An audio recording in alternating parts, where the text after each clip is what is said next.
டேஸ்டியான வஞ்சர மீன் வறுவல் எப்படி செய்கிறதுன்னு பார்க்கலாம். 1 ஸ்பூன் அளவுக்கு இஞ்சி பூண்டு பேஸ்ட்டு, 1/2 ஸ்பூன் அளவுக்கு காஷ்மீர் மிளகாய் தூள், 1/2 ஸ்பூன் அளவுக்கு இடிச்ச மிளகுத்தூள், அளவுக்கு கரம் மசாலா, 1/2 ஸ்பூன் அளவுக்கு சீரகத்தூள், 1 ஸ்பூன் அளவுக்கு கார்ன்ஃப்ளவர் மாவு, அரை எலுமிச்சம்பழம் புழிஞ்சு விட்டுக்கலாம். தேவையான அளவுக்கு உப்பு சேர்த்துக்கலாம்.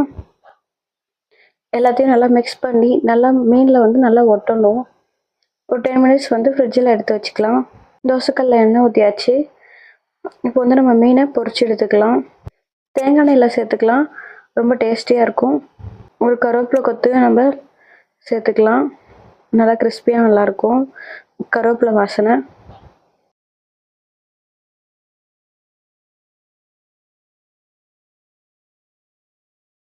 நீங்களும் இதே மாதிரி உங்கள் வீட்டில் ட்ரை பண்ணி பாருங்கள். சேனலை பிடிச்சினா சப்ஸ்கிரைப் பண்ணுங்கள். தேங்க்யூ.